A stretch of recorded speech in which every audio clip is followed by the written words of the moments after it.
होशंगाबाद जिले के बाबई तहसील के सामुदायिक स्वास्थ्य केंद्र में पदस्थ बीएमओ डॉक्टर शोभना चौकसे के क्लिनिक पर आज दोपहर भोपाल से आई 12 सदस्यीय लोकायुक्त टीम ने छापा मारा। बीएमओ डॉक्टर चौकसे का कर्मचारी मिलन यादव 10,000 रुपए की रिश्वत लेते रंगे हाथों पकड़ाया है। टीआईबी के सिंह ने बताया, बीएमओ डॉक्टर शोभना चौकसे एएनएम से उसका पिछला वेतन निकालने के लिए 10,000 रुपए की मांग कर रही थी। पीड़ित ने इसकी शिकायत लोकायुक्त कार्यालय में 3 जून को की थी। आवश्यक पड़ताल के बाद आज लोकायुक्त की टीम ने बीएमओ डॉक्टर चौकसे के कर्मचारी मिलन को रिश्वत लेते रंगे हाथों पकड़ा है। डीएसपी सिंह ने बताया कि यह राशि मिलन को देने के लिए डॉक्टर शोभना चौकसे ने फरियादी से कहा था। उन्होंने बताया कि डॉक्टर शोभना और मिलन के खिलाफ भ्रष्टाचार अधिनियम के तहत कार्रवाई की जा रही है। तो क्या घटना हुई है आपके साथ? तो वो सिस्टर आई थी, उन्होंने फ़ोन लगाया मैडम उन्होंने बोला कि 10,000 रुपये दे दिए उन्होंने कहा ले लिए बस। तो काहे के थे, आपको पता नहीं, कोई पता नहीं, ना मैंने पूछा उनसे ना उन्होंने मुझे बताया। कौन सी मैडम ने?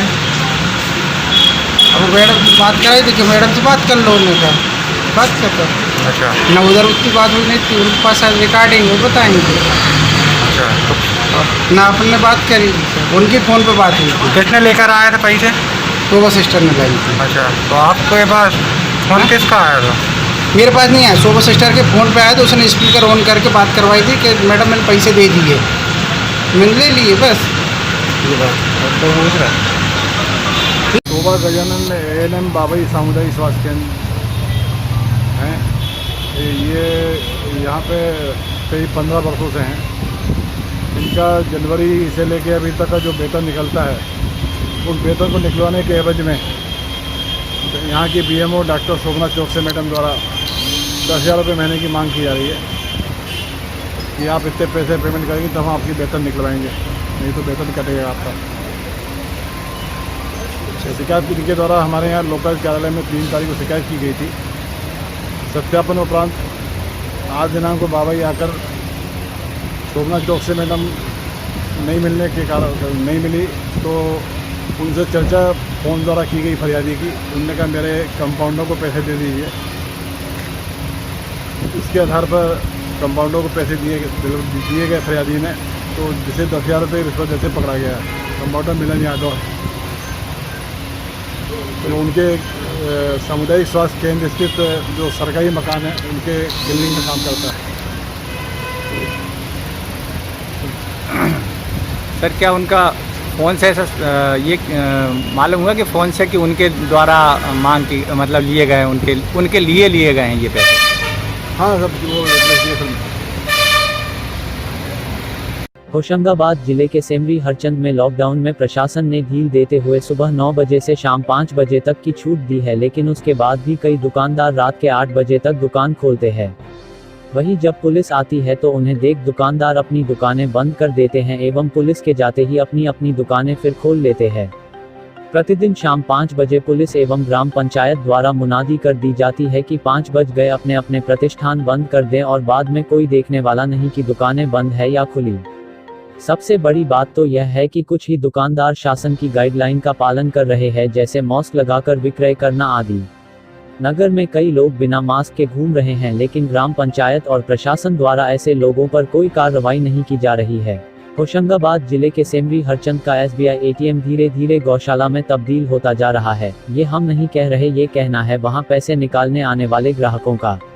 सेमरी हरचंद स्थित स्टेट बैंक ऑफ इंडिया के हाल ये है कि एटीएम में आए दिन मवेशियों का जमावड़ा लगा रहता है, जिससे यहां पैसा निकालने आने वाले ग्राहकों को परेशानी का सामना करना पड़ता है। एटीएम में सुरक्षा की दृष्टि से ना तो दरवाजा बंद रहता है और ना ही कोई गार्ड मौजूद रहता है, जिसके कारण मवेशी एटीएम में प्रवेश कर जाते हैं। जब किसी को पैसे निकालने जाना होता है तो पहले इन मवेशियों को भगाना पड़ता है, फिर उसके बाद पैसे निकाले जाते हैं। इसकी शिकायत नागरिकों द्वारा कई बार बैंक मैनेजर को भी की गई, परंतु एटीएम के रखरखाव की अभी तक कोई व्यवस्था नहीं की गई है। होशंगाबाद जिले के सेमरी हरचंद में विश्व पर्यावरण दिवस के अवसर पर नगर के नागरिकों द्वारा जगह जगह वृक्षारोपण किया, जिसमें सेमरी हरचंद सरपंच सरस्वती गिरीश बड़गोत्री, आंगनबाड़ी कार्यकर्ता सहायिकाओं ने आंगनबाड़ी केंद्रों पर वृक्ष लगाए।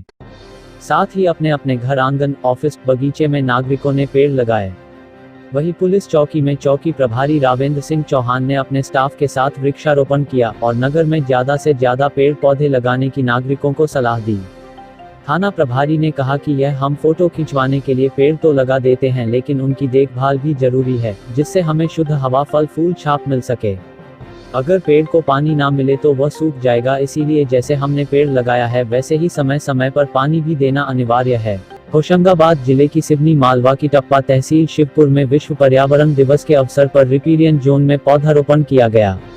मां नर्मदा सेवा युवा संगठन भिलाडिया घाट के सदस्यों द्वारा विगत 2 वर्षों से रिपेरियन जोन के तहत 1150 पौधों को रोपित किया गया एवं बीज रोपण भी किया गया है।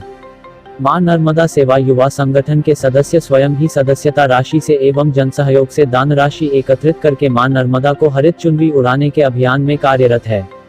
इस संगठन की उपज युवाओं की ही नई सोच से हुई थी। 3 साल से मां नर्मदा के जलीय पारिस्थितिक तंत्र को मजबूत बनाने का बीड़ा उठाए संगठन के सदस्यों ने पूर्व नर्मदापुरम संभाग कमिश्नर उमाकांत उमराव के द्वारा निर्मित रिपेरियन जोन में मां नर्मदा पवित्र सर्वदा अभियान को पूर्ण कर्तव्य बोध के साथ साथ समाज हित में भी कार्यरत रहा है। इस भीषण गर्मी में संगठन के द्वारा ट्रैक्टर द्वारा रोटावेटर की सहायता से लगभग 500 बड़े पेड़ों को खेत में लगने वाली आग से बचाया एवं संगठन द्वारा लगातार राष्ट्रहित सर्वोपरि के नारे साथ समाज हित के कार्य भी किए जा रहे हैं। आज विश्व पर्यावरण दिवस 5 जून के अवसर पर मां नर्मदा सेवा युवा संगठन भिलाड़िया घाट शिवपुर क्षेत्र के सदस्यों द्वारा पौधारोपण किया गया। मानसून के आगमन पर इसी क्रम में आगे रिपेरियन जोन भिलाड़िया घाट में पौधारोपण होना बाकी है। नर्मदे हर।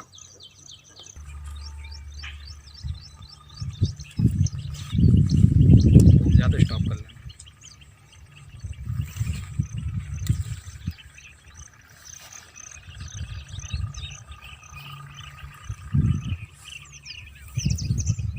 मां नर्मदा सेवा युवा संगठन आदरणीय पूर्व कमिश्नर महोदय उमाकांत जी उमराव के मार्गदर्शन में रिपेरियन जोन में विगत 2 साल से पौधारोपण करते आ रहा है।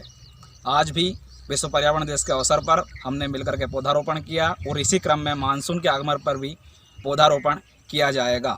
मां नर्मदा सेवा युवा संगठन जलीय पारिस्थितिक तंत्र के साथ साथ थलीय पारिस्थितिक तंत्र में भी संवहन और वृक्षारोपण के कार्य में पूरी तन्मयता के साथ संलग्न है।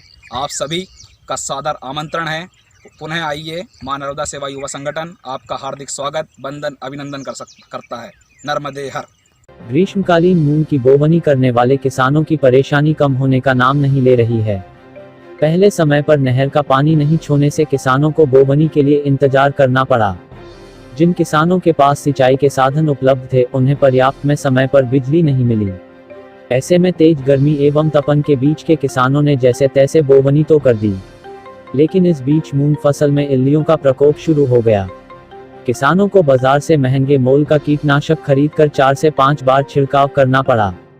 इसके बाद खेतों में लहलहा रही मूंग फसल पर टिड्डी दल का खतरा मंडराने लगा। किसानों द्वारा 24 घंटे खेतों की रखवाली कर जैसे तैसे फसल को टिड्डी दल से बचाया। जब फसल पककर तैयार हुई तो बेमौसम बारिश शुरू हो गई। इससे फसल को काफी नुकसान हुआ है। मानसून के पूर्व हुई बारिश ने किसानों के लिए समस्या खड़ी कर दी है। मूंग की फसल काटकर मुनाफा कमाने की किसानों की उम्मीदों पर बारिश ने पानी फेर दिया। विगत 2 दिन तक हुई बारिश ने फसलों के साथ किसानों की भी कमर भी तोड़ दी है। इसके पूर्व टिड्डी दल के प्रकोप से किसानों को परेशानी उठानी पड़ी। खेतों में पककर तैयार खड़ी एवं कटी फसल में बारिश के कारण अंकुरण शुरू हो गया है। मूंग की फलियों में नए अंकुरण निकलने लगा है। इससे किसान चिंतित एवं परेशान है, उन्हें काफी नुकसान पड़ रहा है।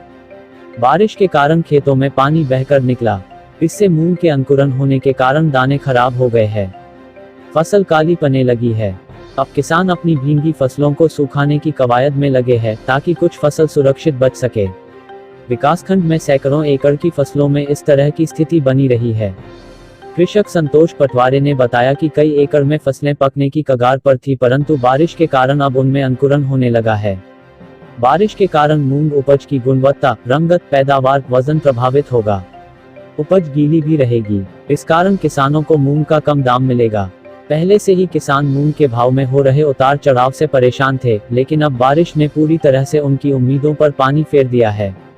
किसानों का कहना है बारिश से हुए नुकसान से लागत निकलना भी मुश्किल हो जाएगा। बारिश और अंकुरण से प्रभावित उपज समर्थन मूल्य के मापदंडों पर भी खरा नहीं उतरेगी। यदि किसानों की उपज अमानक करार कर दी जाती है तो उन्हें और अधिक नुकसान सहन करना पड़ेगा। में लगातार तूफानी बरसात से किसानों की मूंग की फसल को काफ़ी नुकसान हुआ है। फलियों में ही फसल उगकर बाहर निकल आई है। लगभग 10% फलियां ऐसी है जिसमें अंकुरित हो गया है दाना, और किसानों को बिल्कुल परिपक्व अवस्था में फसल थी, लेकिन बरसात के कारण भारी क्षति का सामना उठाना पड़ रहा है।